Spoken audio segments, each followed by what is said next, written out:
जय गुरुदेव। एक भक्त तो तुरीय अवस्था कब आती है?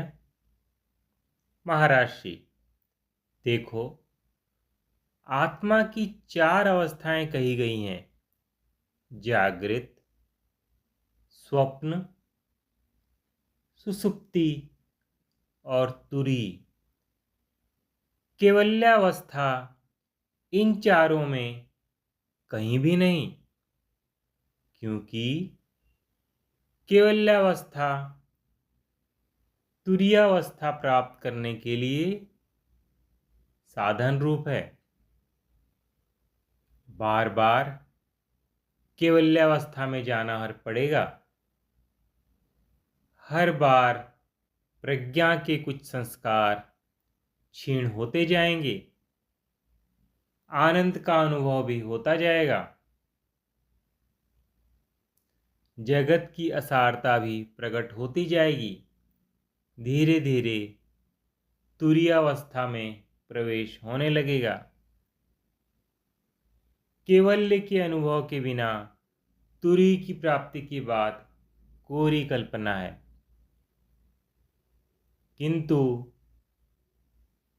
जैसा कि मैंने कहा कि अभी तक यह विषय आपके सामने नहीं है, इस समय इस विषय में माथापच्ची करना जमीन में खड़े होकर आकाश में उड़ने की कल्पना करने के समान है।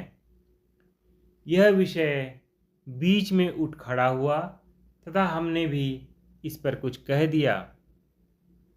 अब लौटकर हम मूल विषय पर आते हैं। हम कह रहे थे कि जब किसी स्थूल पदार्थ या घटना का हमारी इंद्रियों के साथ संयोग होता है, तो पदार्थ की स्थूलता के संस्कारों के साथ साथ क्रोध, लोभ, मोह, राग, द्वेष आदि जो भाव चित्त में उदय होते हैं, उनके सूक्ष्म संस्कार भी हमारे अंतर्मन में अंकित होकर सुरक्षित हो जाते हैं। सूक्ष्म संस्कार अन्नमय कोश की क्रियाओं में क्षीण हो जाते हैं, किंतु सूक्ष्म संस्कार सूक्ष्म क्रियाओं की अपेक्षा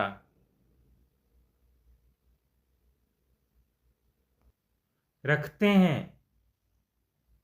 एक स्थूल संस्कार के साथ कई प्रकार के भावनात्मक तथा विचारात्मक संस्कार संचय होते हैं।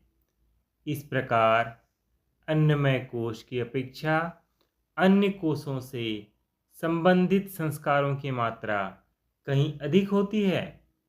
यदि साधक अन्नमय कोश में होने वाली क्रियाओं से ही संतोष मानता रहे, तो सूक्ष्म संस्कार चित्त में वैसे के वैसे ही रखे रहेंगे। किसी लकड़ी को दीमक लगी तो आप लोगों ने अवश्य देखी होगी। ऊपर से देखने पर लकड़ी ठीक ठाक दिखाई देती है, किंतु अंदर से खोखली हो चुकी होती है। यही हाल सूक्ष्म संस्कारों का भी है। ये जीव की शांति तथा सुख को अंदर से चाटते रहते हैं, उसे खोखला कर देते हैं, उसकी सारी आध्यात्मिक ऊर्जा नष्ट कर देते हैं। आकृति तो मानव की ही रहती है, किंतु अंदर से पशु के समान हो जाता है। अंतर में लगी इस दीमक की ओर भी साधक को ध्यान रखना होगा।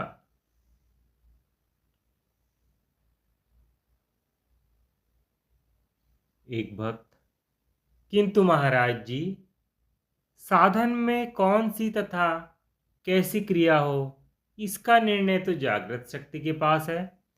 फिर साधक के लक्ष्य रखने का क्या अर्थ है? साधक को तो जागृत शक्ति के प्रति समर्पित होकर साक्षी भाव रखना है।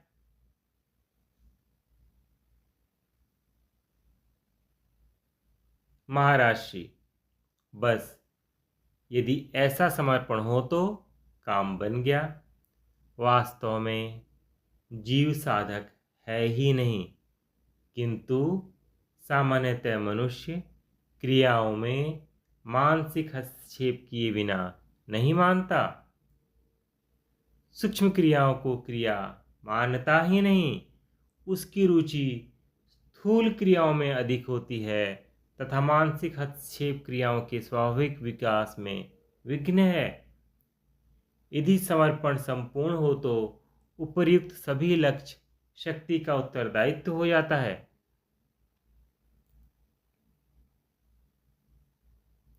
हमने जब दीक्षा ली थी तो शारीरिक क्रियाएं तो होती ही थी तथा शारीरिक क्रियाएं आवश्यक भी हैं, किंतु शक्ति ही शक्ति के नीचे दबे भावों, विकारों, वासनाओं को कुरेद कर बाहर निकालना तथा सूक्ष्म क्रियाओं के रूप में प्रकट करना आरंभ कर दिया। पूर्वाश्रम में जब हम शिक्षक थे तथा बहादुरगढ़ हरियाणा के एक स्कूल में कार्यरत थे तो वहाँ के स्कूल के हेडमास्टर से बहुत परेशान थे।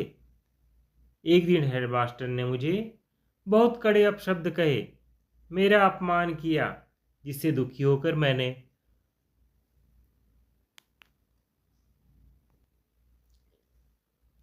त्याग पत्र दे दिया। उस समय मेरा मन हेडमास्टर के प्रति रोष से भर गया था। जी में यह भाव बार बार उठता था कि हेडमास्टर को जाकर मार दूं। उसका विकृत चेहरा आंखों के सामने घूम रहा था। हेडमास्टर के चेहरे, उसके द्वारा कहे गए अपशब्द, उसके प्रति मेरे मन का क्रोध, उसके प्रति द्वेष तथा घृणा के भाव, सबके संस्कार मेरे चित्त में संचित होते गए। इतने वर्षों के बाद एक दिन क्रिया में हेडमास्टर कुर्सी पर बैठा तथा मुझे अपशब्द कहता प्रकट हो गया। उसके प्रति वही घृणा, द्वेष, क्रोध तथा हृदय की पीड़ा फिर से अंतर में जाग उठी। कमरे में मैं अकेला ही था। मैं क्रोध तथा द्वेष की अग्नि में जलने लगा। हेडमास्टर की आकृति तो मेरे सामने थी ही। मैं आवेश में आकर उसे गाली बकने लगा। कितनी देर तक मुझे यह भी याद नहीं आया कि वह हेडमास्टर तो मर चुका है। उस समय मैं यहाँ तक क्रोध के आवेश में था कि मैं हेडमास्टर को पीटने लगा। पता नहीं कब तक यह क्रिया चलती रही। जब क्रिया का वेग शांत हुआ तो न वहाँ हेडमास्टर था, न स्कूल तथा न ही मुझे अपमानित करने वाला कोई अन्य व्यक्ति। उस समय मैं अपने आप पर बहुत लज्जित हुआ। मुझे वे समझते देर न लगी कि यह सब संस्कारों का खेल है। उन्होंने ही एक आकृति का रूप ग्रहण किया। उन्होंने ही मेरे मन को क्रोधादि विकारों से तरंगित किया। आवेग इतना प्रबल था कि मैं क्रोध रूप हो गया। अब वह पुरानी यादें विलीन हो चुकी थी। मैं स्वस्थ हो गया।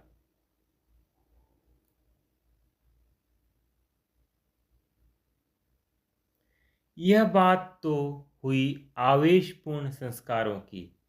क्रोध, अभिमान, ईर्ष्या, राग, द्वेष, घृणा आदि के संस्कार उभरते हैं तो चित्त में रजोगुण, तमोगुण छलकने लगता है।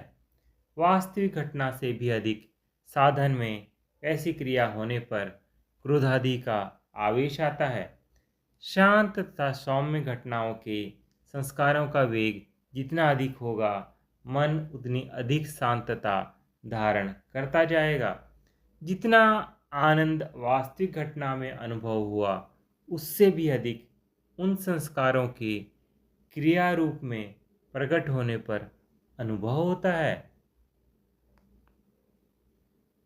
जय गुरुदेव।